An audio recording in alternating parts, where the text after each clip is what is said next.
an elegant weapon for a more civilized age.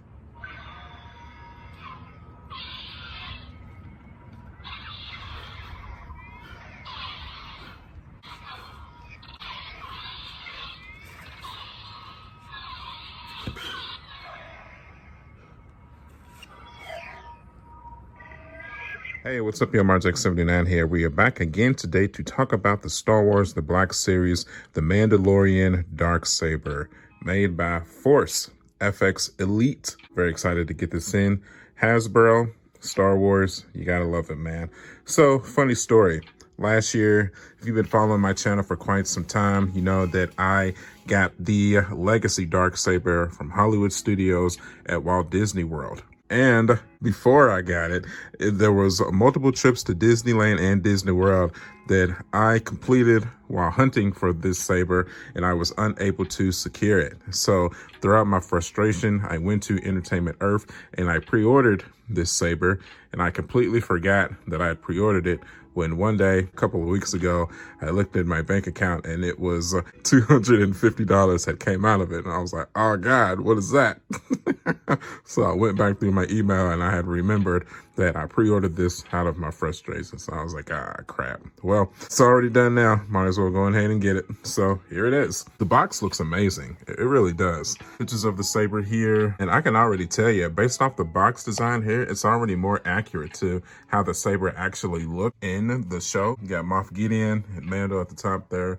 14 plus. See, it glows in the dark. So let's flip it around here. The Force FX Elite. Pretty sure this retailed like $220-ish or so. The shipping was like $25-$30. Obviously, this thing is huge. The retail for the Darksaber at Disney is $200 as well. They are technically around the same price. Very curious to see how the complete comparison is going to be between the two of them. We're going to do a full review of this one, and then we're going to look at the Disney World one and see how they compare with one another. Let's go ahead and let's break it open, and then let's start to take a look here, man. Got the first part out of the package here. I'm going to show y'all exactly what I'm looking at. Got some instructions.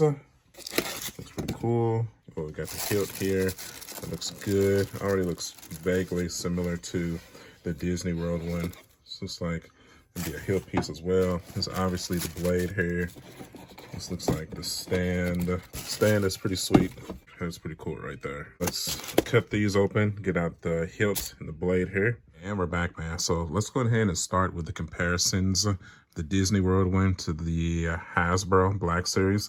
So as you can probably tell, the one up top is Disney World, one at the bottom is Black Series. The representation on screen is pretty spot on. The inner black part was always more prevalent than the black part that the Disney World one showed. I always had an issue with that. The handle is decisively more heavier, sturdy than the Disney World version. Don't get me wrong, it still looks good. If you could only get one version of this weapon, I mean, the Disney World one is not bad, but just off of aesthetics alone, the Hasbro one is definitely the key winner here. So far, I am very happy that I did not cancel my pre-order. So we're gonna have to take our little screwdriver here to undo the little screws here to push it up, and then we should be able to plug in the blade here. So let's do that. So before I stick the blade in, I had to show y'all this real quick. This is it just disassembled here. Got the little screw out going on there. This little doohickey plugs in to the inner, and then this would slide over top of it. But I wanted to show y'all the inside of the handle here. This is gonna be the switches to turn it on and off, but I was curious because this is just illuminated right when I took it out of the package. So I wonder if that's normal. So when you're plugging in your blade, I mean, it's pretty self-explanatory. Just take it, make sure it's flipped over the right way. It should just slide right in like such. And now once you have your blade plugged in, you're going to want to take your hilt here and just slide it over top like such. And I'm figuring out that this little doohickey here only gets plugged in when you want to display the blade without it being illuminated. So it will most likely fit into the scabbard like such, but we'll do that later. But let's go ahead and finish building our saber here. So once we have our blade assembled and our hilt assembled, this is what your finished product is going to look like here. That looks amazing. I don't know about y'all, but I already have my pick out of the two, at least at an aesthetically pleasing mode here. It's without a doubt the Black Series here. I mean, it just represents the blade. It looks just like it popped out of the show, from the blade, from the hilt. Top-notch quality. It's almost kind of a slap in the face how hard I hunted for the Disney World version. And then the Black Series comes in and it just craps on it. I still love it though for the journey that I took to get this blade, but it's no denying that aesthetically pleasing, it's not even close. The Hasbro wins by landslide. I don't know how I feel about this little extra metal piece there. I need to check some promotional imagery to see if this little metal piece sticks out, because like out here it doesn't. So if I had to pick out one little thing that I prefer from the Disney World one, that would definitely be it. I like the more bladed look of the Disney World one here. All right, now for the fun part. But you see what I'm saying though? This is still illuminated even with it being off. So that's cool. But I wonder if that's like running down battery power, or if it's showing how charged it is. I'm pretty sure that's what this little USB cord is for, just to show how much charge it has. So let's go ahead and fire it up and see what we got here. Look at that, man. That's epic. Yeah, that's so cool.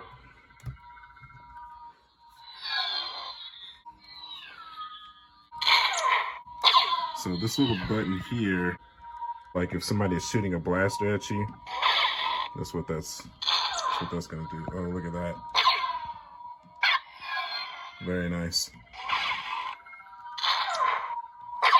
If you pick it up, it will make the swinging motions as well. It's not perfect, pretty sweet, man. Let's now fire up the Disney World one. Disney World one still looks awesome, but one of the biggest gripes that I had with the Disney World one is that the illumination of the tip of the blade does not light up. Clearly, as you can see, the illumination of the tip of the blade of the Hasbro one does light up. Major improvement there. I really don't have any complaints with the Hasbro one at all. I also just want y'all to appreciate just the illuminated effects when it turns on. It actually just illuminates like so realistic, like it does on the show. Like it's not instant. It's so freaking cool, man. If you do the Disney one, it's way faster and kind of choppy, kind of blocky. Where this one here is just more fluid. Hope y'all appreciating how much fun I'm having filming this, because this is epic. It really is. Okay, so now that we've gotten through a lot of the fun part, let's get back to some more of the business aspects of it. So this is the saber mounted onto the handle here. You're going to take this little disassembled piece here, easily slides right into place like that. The cool thing is about this one is you can keep the blade on there as well, or you can take the blade off if you want to display it on the handle just like this, where with the Disney World one, it does not fit onto the handle if the blade is attached. I mean, I basically had to lean it up against something to be able to sit in its stand and not fall over. So I wonder if the Disney World one can fit into this stand as well. Let's try that out. That is a yes if you want to display the Disney World saber onto the Hasbro stand. That works as well. So that is cool. Thank you for that, Hasbro. Appreciate it. And now one more thing, probably the most important thing. If you want to charge the battery pack or change out the battery, whatever, I'm going to unscrew the little portion here. So let's do that and see what we got going on inside here. Remember, lefty loosey, righty tighty, which will reveal the innards of the battery pack that you will need. This is how it plugs into the blade here. This is where your USB cable comes in. You plug it in here, and then you plug it into another port, and then this is your rechargeable battery here. Pretty cool. But I'm curious how long this battery in here will actually last though before it dies completely. We're talking about months, years, decades, curiosity. So what I want to do now, the most exciting part of the video, take them outside and give them both a swing. Let's do it.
Well, that was amazing. All right, man. So that is going to do it for this video. If you wouldn't mind, if you would go to the comment section and vote on which one you prefer. I know, obviously, it's probably going to be the Hasbro Black Series version, but I would still like to see your opinion. And as always, hit that like button if you enjoyed the video. Support the channel. You can follow me at youtube.com/marjack79. I am also on Facebook, Instagram, and TikTok. We do all kinds of stuff here when it comes to Star Wars. I've been watching the heck out of Boba Fett. Can't wait to see the next episode.